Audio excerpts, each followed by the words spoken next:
Damage control కోసమేనా వరుస ఓటంలు, కీలక నేతలపై కేసులు, ప్రభుత్వ దూకుడుతో బీఆర్ఎస్ కిరిమికిరి, పార్టీ శ్రేణుల్లో గందరగోళం, అన్నిటికీ చెక్ పెట్టేందుకు రంగంలోకి కేసీఆర్, దక్షిణ తెలంగాణపై పట్టు కోసం ప్రయత్నాలు, బహిరంగ సభలతో సెటరైట్ చేసేటువంటి వ్యూహాలు అంటూ చూస్తా ఉన్నాం. సో కేసీఆర్ నేరుగా రంగంలోకి దిగినా గానీ అంత ఈజీగా ఉండదు అని గుర్తుపెట్టుకోండి. అంత ఈజీగా ఉండదు. కేసీఆర్ ను ఆల్రెడీ కేసీఆర్ వస్తే మళ్ళా దొరల పెత్తందారితనం వస్తుంది, మళ్ళా అహంకార పూరితమైన పాలన వస్తుంది, మళ్ళీ అక్రమాల పాలన వస్తుంది, కుటుంబ పాలన వస్తుంది, మళ్ళీ అందరి ఫోన్లు ట్యాప్ అవుతాయి అనేటువంటి ఒక భయాందోళనలో ఉన్నారు. కాబట్టి కన్నటువంటి వ్యవస్థలు ఏవి కూడా ప్రజలు కొంత తేరుకున్నప్పటికీ కానీ వాళ్ళ మధ్యలో సహకరించేటువంటి వ్యవస్థలు ఏవైతున్నాయో ఏ వ్యవస్థలు కూడా వీళ్ళని అధికారంలోకి రానివ్వవు. జర్నలిస్టులు కానీ, మీడియా కానీ, వ్యాపారవేత్తలు కానీ, ఇలా చాలా రంగాల్లో ఉన్నటువంటి వాళ్ళు వీళ్ళని మాత్రం 100% అధికారంలోకి రానియరు.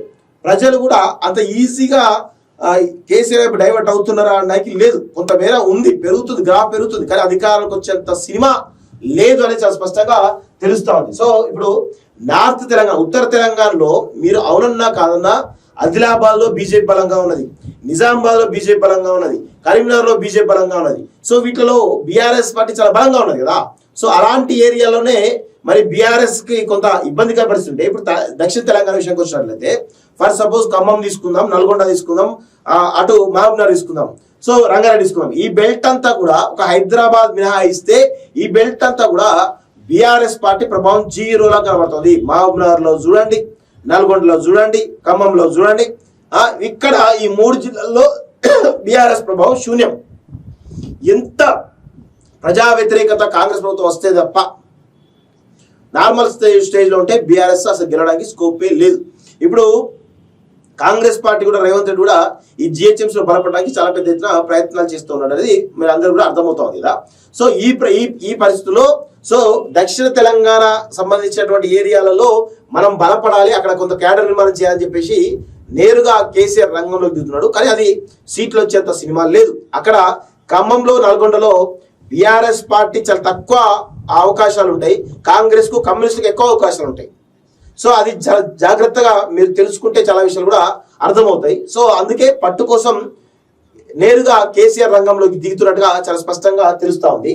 సో గులాబీ పార్టీ ఒడిదుడుకులతో సతమతమవుతున్నది. ఒకవైపు వరుస ఓటములు, మరోవైపు వెంటాడుతున్నటువంటి కేసులు, ఇంకోవైపు కవిత చేసిన విమర్శలతో పరిస్థితి మరింత దిగజారుతున్నది. క్యాడర్ సైతం ఆందోళన చెందుతున్నది. ఈ డ్యామేజ్ ని కంట్రోల్ చేసేందుకు గులాబీ బాస్ రంగంలోకి దిగారని, సభలకు శ్రీకారం చుడుతున్నారని ప్రచారం ఊపందుకున్నది. పాలమూరుపై ఫోకస్. అసెంబ్లీ ఎన్నిక ఓటమి తర్వాత కేసీఆర్ ఎర్రవెల్లికి పరిమితమయ్యారు. పార్టీ నడిపించే బాధ్యతను వర్కింగ్ ప్రెసిడెంట్ గా కేటీఆర్ కు అప్పగించారు. అయితే అనుకున్న స్థాయిలో ఈ 2 ఏళ్లలో పార్టీ బలోపేతం కాలేదు, క్యాడర్ లో ఆశించిన మేర భరోసా కల్పించలేదు అనేది చాలా స్పష్టంగా అర్థమవుతుంది కదా. సో ఇక్కడ కేటీఆర్ ఏం చేస్తున్నాడు, ఒక 10-15 యూట్యూబ్ ఛానల్ పెట్టేసి సోషల్ మీడియా స్ట్రాంగ్ చేసేసి ఇదే ఉద్యమం అని చెప్పేసి నడిపిస్తున్నాడు. దయచేసి కేటీఆర్ ఇప్పటికైనా మారండి బాబు. మీకు రాజకీయాలు తెలుసా తెలియదా, ఏం చేస్తున్నారు అర్థం. మాట్లాడినంత ఈజీగా ప్రజలను మీ వైపు తిప్పుకున్నారు అనుకుంటారా? మీరు ప్రజల్లోకి వెళ్ళాలి, ప్రజలతోటి గడపాలి, ప్రజల సమస్యలు తెలుసుకోవాలి. సో ఇప్పుడు కవిత ఉంది, ఎగ్జాంపుల్ చెప్తాను, మీ చెల్లెనే ఉంది, ఎంత రోజుకు బలపం కట్టుకొని తిరిగినట్టుగా తిరుగుతూ ఉంది. ఆమెకు మీరు గమనించడం లేదో, ఆమె చాలా గ్రాఫ్ చాలా పెద్ద ఎత్తున పెరుగుతూ ఉంది. కవితకి ఆమెకు నిజంగా ఒక పొలిటికల్ పార్టీ కనుక ఎస్టాబ్లిష్ చేసి కనుక 100% ఆమె ఇలాంటి ప్రజా సమస్యలపైన తిరిగితే 100% క్యాడర్ నిర్మాణం చాలా బలంగా జరుగుతుంది. కానీ కేవలం ఇప్పుడు కవిత కానీ ఆలోచించుకోవాలి. దాని గురించి నేను సీరియస్ గా కవిత యొక్క స్ట్రాటజీ ఏంది అనేది ఒకసారి సీరియస్ గా నేను చెప్పేటువంటి ప్రయత్నం అయితే చేస్తా. ఫస్ట్ ఇది అయిపోయామండి. చక్కగా కేసీఆర్ పార్టీని చక్కగా పనిలో పడ్డారట. అందుకే ఇరిగేషన్ ప్రాజెక్ట్ అంశాలు తెర మీదకి తెచ్చినట్లు ప్రచారం జరుగుతుంది. ఇరిగేషన్ ప్రాజెక్ట్ సంబంధించినటువంటి అంశాలు తెర మీద తీసుకొస్తే 100% కేసీఆర్ తనకు తానే బొక్కలో పడ్డట్టుగా కనబడుతూ ఉంటుంది. ఎందుకంటే అసలు మహబూబ్నగర్కి పాలమూరు రంగారెడ్డి అనేటువంటి ఒక ప్రాజెక్ట్ అని చెప్పి కడుతున్నాం అని చెప్పి 10 సంవత్సరాలు తాత్సారం చేసి అక్కడ ఉన్నటువంటి పాలమూరు జిల్లా ప్రజలను, రంగారెడ్డి జిల్లా ప్రజలను కూడా మోసం చేసినటువంటి ఘనత కేసీఆర్ దక్కుతుంది. కాబట్టి అంత ఈజీగా కేసీఆర్ ను నమ్మే పరిస్థితిలో లేరు అని చాలా స్పష్టంగా అర్థమవుతా ఉంది. సో ఉమ్మడి పాలమూరు రంగారెడ్డి నల్గొండ జిల్లాలకు ఈ ప్రాజెక్టు లాభం కలుగుతుందని, కానీ కాంగ్రెస్ 2 ఏళ్లలో పనులు ముందుకు తీసుకెళ్లలేదని, పూర్తి చేయలేదని ప్రజలకు వివరించాలని అనుకుంటారు. ఇందులో భాగంగా 3 జిల్లాల్లో సభలు ఏర్పాటు చేస్తున్నారు. ఈ 3 జిల్లాల్లో నేతలతో సైతం కేసీఆర్ భేటీ అయ్యారు. సభలను ఎక్కడెక్కడ నిర్వహిస్తే బాగుంటుందని ఫీడ్బ్యాక్ తీసుకున్నారు. సభకు ముందే జిల్లాల్లో ప్రాజెక్టుకు కాంగ్రెస్ చేసిన అన్యాయాన్ని కరపత్రాల రూపంలో, పాటల రూపంలో వివరించాలని నేతలకు దిశానిర్దేశం చేశారంటూ చూస్తా ఉన్నాం. సో రేవంత్ రెడ్డి సవాల్ విసురుతున్నాడు. నిజంగా కేసీఆర్ ప్రజల మనిషి అయితే, కేసీఆర్ తెలంగాణ దేశం మొగోడే అయితే అసెంబ్లీకి వచ్చి మాట్లాడాలి. ఎందుకు రేవంత్ రెడ్డి నీకంటే చిన్నోడు ముఖ్యమంత్రి అని నామోషియా? ఎందుకు నామోషి పడాలి? ప్రజా సమస్యల విషయంలో, ప్రజలకు జరుగుతున్న అన్యాయం విషయంలో ఎందుకు నామోషి పడాలి? బరాబర్ అసెంబ్లీకి రావాలి, మాట్లాడాలి. ఎందుకే ఇవన్నీ పనికి వాళ్ళ ముచ్చట్లు? నువ్వు ఇట్లా వేస్తే ప్రజలు నమ్ముతారు అనుకుంటున్నావా? ప్రజలు బండికేసి మళ్ళీ ఒకసారి కుట్టుకో, నువ్వు ఉండవు బిడ్డ ఇక్కడ. ట్యాపింగ్ కేసు వల్ల కాంగ్రెస్ ప్రభుత్వం గత బీఆర్ఎస్ పనులు జరిగినటువంటి అక్రమాలపై ఫోకస్ పెట్టింది. అందులో భాగంగానే కాళేశ్వరం ప్రాజెక్టులో మేడిగడ్డ బ్యారేజ్ పిల్లలు కుంగడం, ఫార్ములా ఈ car race, phone tapping, BRS నేతల కబ్జాలపై దృష్టి సారించింది. అందులో భాగంగానే కేసులు నమోదు చేస్తున్నది. పార్టీ కీలక నేతలైనటువంటి కేసీఆర్, కేటీఆర్, హరీష్ రావు సైతం విచారణకు హాజరయ్యారు. తాజాగా ఫోన్ ట్యాపింగ్ కేసు గులాబీ పార్టీ కలవర పెడుతున్నది. హరీష్ రావు మీడియా చిట్చాట్లో అసెంబ్లీ సమావేశాల తర్వాత తనపై ఫోన్ ట్యాపింగ్ కేసు పెడతారని ప్రకటించారు. దీంతో పార్టీ సీనియర్ నేతలు, ప్రజాప్రతినిధులపై సైతం పార్టీ మారకుండా ఉండేందుకు కేసీఆర్ ఇరిగేషన్ అంశం తెరమీదకి తీసుకొచ్చి సభకు శ్రీకారం చుట్టారనే ప్రచారం ఊపందుకున్నది. సో దక్షిణ తెలంగాణ సంబంధించినటువంటి టార్గెట్ అట. సో ఇక్కడ ఒకసారి మీకు చాలా డీటెయిల్ గా చెప్పేటువంటి ప్రయత్నం చేస్తా. ఇప్పుడు ఫర్ సపోజ్ బీఆర్ఎస్ పార్టీ ఎక్కడెక్కడ బలంగా ఉంది ఏంటి అనేది ఒకసారి మనం చాలా డీటెయిల్ గా మాట్లాడితే, ఇక్కడ బలంగా ఉన్నటువంటి జిల్లాలలో ఫస్ట్ హైదరాబాద్ పరిధిలో చాలా బలంగా ఉన్నది. అక్కడ సీట్లు కూడా రావడం జరిగింది. సరే భవిష్యత్తులో వస్తారా రాదా పక్కన పెడితే ఇది.